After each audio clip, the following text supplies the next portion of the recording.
Isso não é difícil, é de física.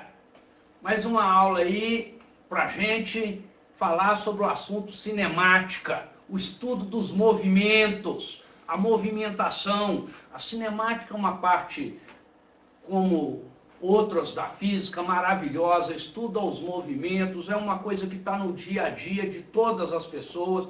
Hoje, em especial, nós vamos discutir a questão do movimento uniforme. É o primeiro movimento, é o movimento mais simples, mas o entendimento desse movimento te ajuda muito a entender movimentos mais complexos, como os movimentos circulares, os movimentos acelerados, a queda livre, que serão outros movimentos discutidos em outros vídeos aí, posteriormente, se Deus quiser. Tá bem? Então, na cinemática, a gente pode estudar aí, nesse primeiro momento nosso, nós vamos estudar movimentos em linha reta. Um objeto se movimentando em linha reta.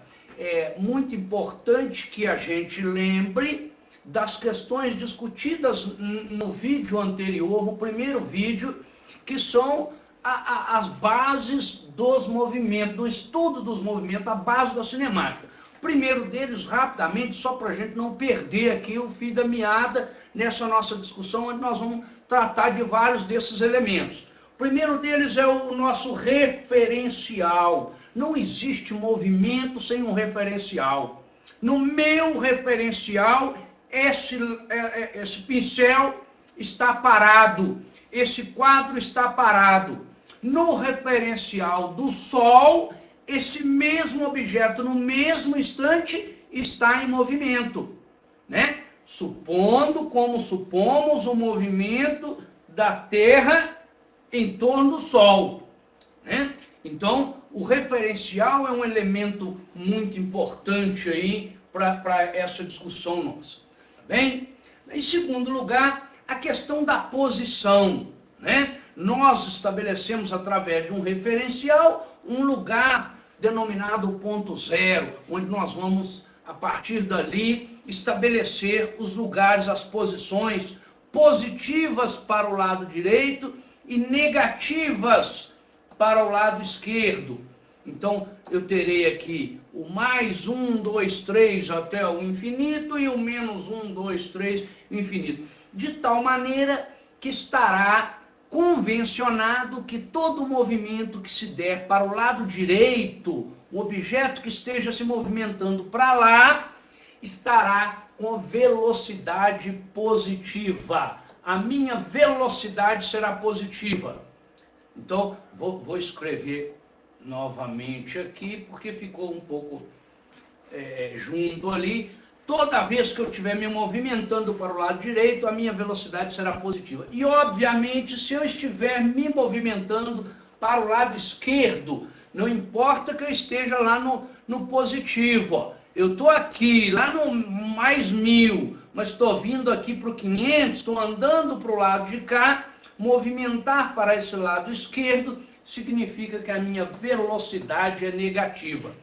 Né? Então, andar a 40 km por hora é a mesma coisa que andar a menos 40 km por hora. A diferença estará apenas no sentido do movimento. O mais indica que eu estou indo para o lado direito, enquanto que o menos indica que eu estou indo para o lado esquerdo.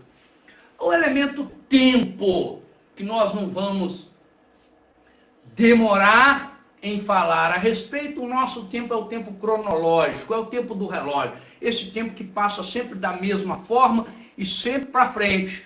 O tempo não pode parar e nem ao menos voltar atrás. O tempo é uma propriedade da física que anda sempre para frente, sempre da mesma maneira, o nosso tempo clássico, que é o tempo que nós vamos estar utilizando aqui. E a minha velocidade foi o elemento principal, o elemento mais importante da cinemática. Significa, inclusive, ao próprio movimento. A palavra velocidade, ela se mistura com o significado com a palavra movimento. Se eu tenho uma velocidade, eu tenho um movimento. Se eu não tenho velocidade, então eu não tenho um movimento. É uma espécie de sinônimo aí entre essas duas palavras movimento e velocidade. A velocidade, obviamente, que ela é estabelecida por uma variação de posição em relação ao tempo. Eu tenho velocidade sempre que a minha posição muda ao longo do tempo.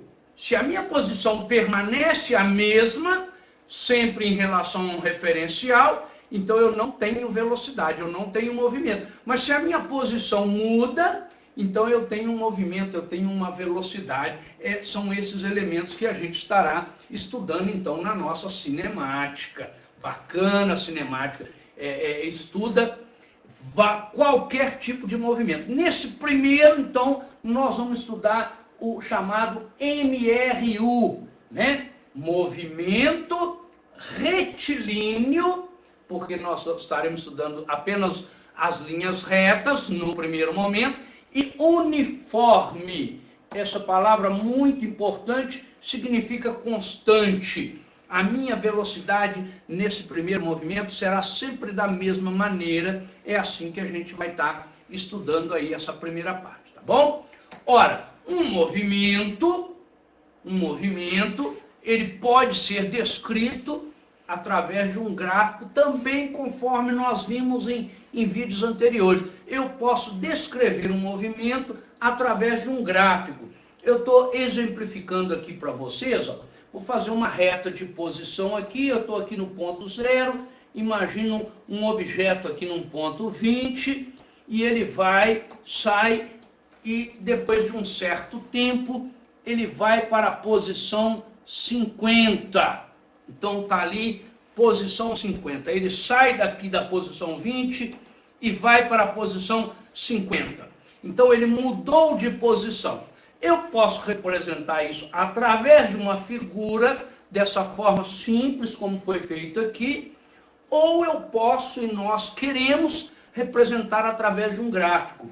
Por exemplo, esse mesmo movimento. Ó. Eu estava numa posição inicial 20, era a minha posição inicial, e aí eu saí dessa posição 20,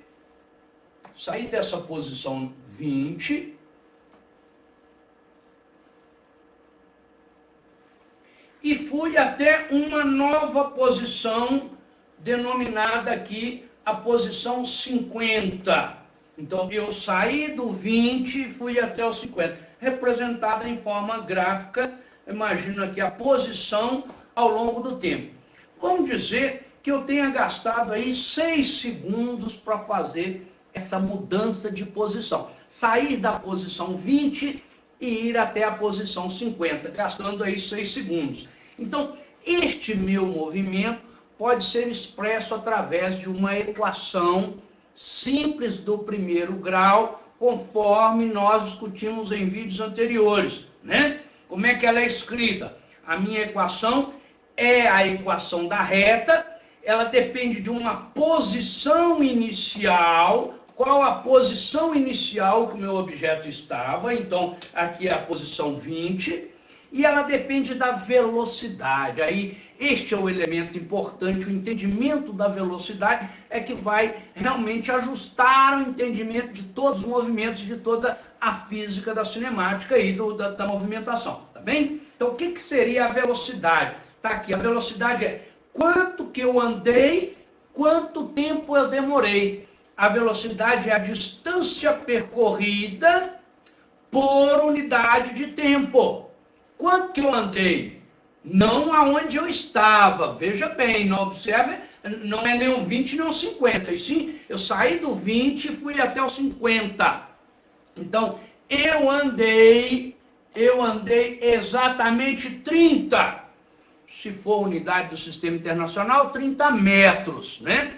E eu demorei 6, se for unidade do Sistema Internacional, segundos. Então, eu andei 30 metros e demorei 6 segundos. Então, eu tive uma velocidade de 5 metros a cada segundo. Essa foi a minha velocidade. Portanto, a minha equação deve ser escrita como S igual a 20 mais 5t. Olha como é que é bacana a minha equação, principalmente se ficasse escrito direitinho, né?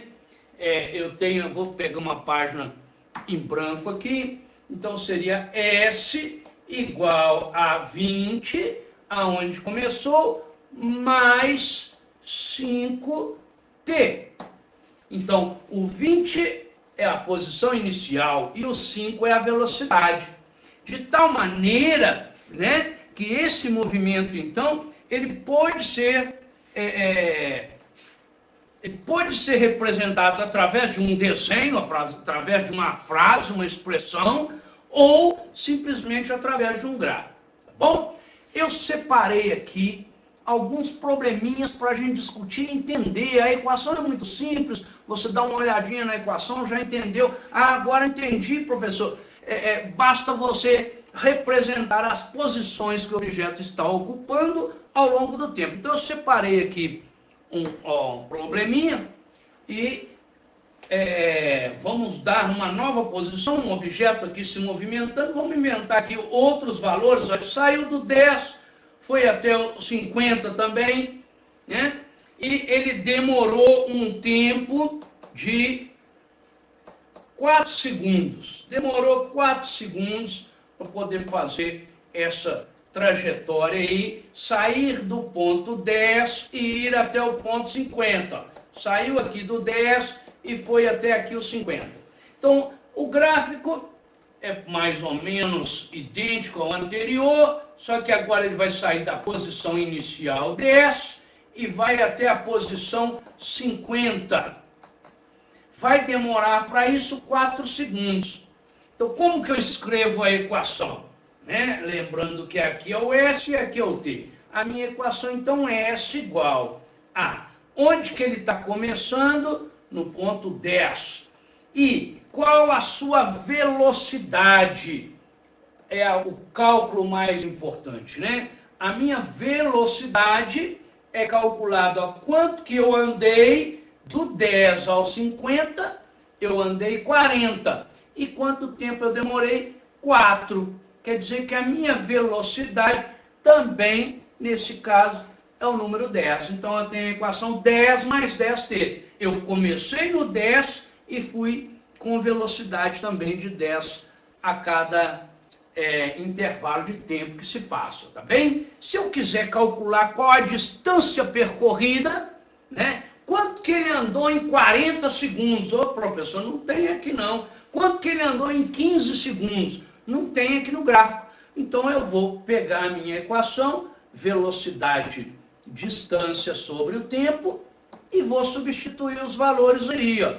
Então, eu tenho velocidade 10. Vou calcular a minha distância. É o meu ΔS, vou chamar aqui de D, que é muito utilizado aí nos livros de língua portuguesa. D de distância. E o tempo, eu quero em 15 segundos. Então, eu substituo 15 aqui e vou encontrar a distância 15 vezes 10, 150. Então, eu tenho uma distância de 150 metros, se for o sistema internacional aí de unidades, tá bem? E o tempo? Ah, professor, quanto tempo demorou para poder andar aí 300 metros? Ah, não tem 300 aqui no gráfico, não. Então, vamos pegar a mesma equação, velocidade, distância sobre o tempo. A minha velocidade é 10, a minha distância é 300. E eu determino o tempo que ele demorou. Repare que aqui vou cortar o zero aqui e já vou chegar ao tempo de 30 segundos. Muito simplesinho, probleminha extremamente simples, só para o entendimento. Preparei também um problema assim já mais... com mais valores, com movimento de dois objetos, um objeto indo para a direita, outro indo para a esquerda. Como que ficaria a resolução de um problema dessa natureza, um problema assim, né, mais elaborado? Então tá aqui, ó, eu já deixei escrito aqui, preparado para a gente. Eu tenho a distância entre o objeto A e o objeto B, 30 metros. O A está andando com a velocidade de 4 metros por segundo e o B está andando com a velocidade de 6 metros por segundo. E neste problema, a gente deseja saber quanto tempo demora até que eles se encontrem e aonde que eles vão se encontrar, em qual posição eles vão se encontrar, tá bem? Então, o que nós vamos fazer? Tem várias maneiras de resolver. Eu quero resolver através da equação, a equação horária que a gente fez aqui agora. Então, ó, a equação do A, eu vou escrever a equação do A.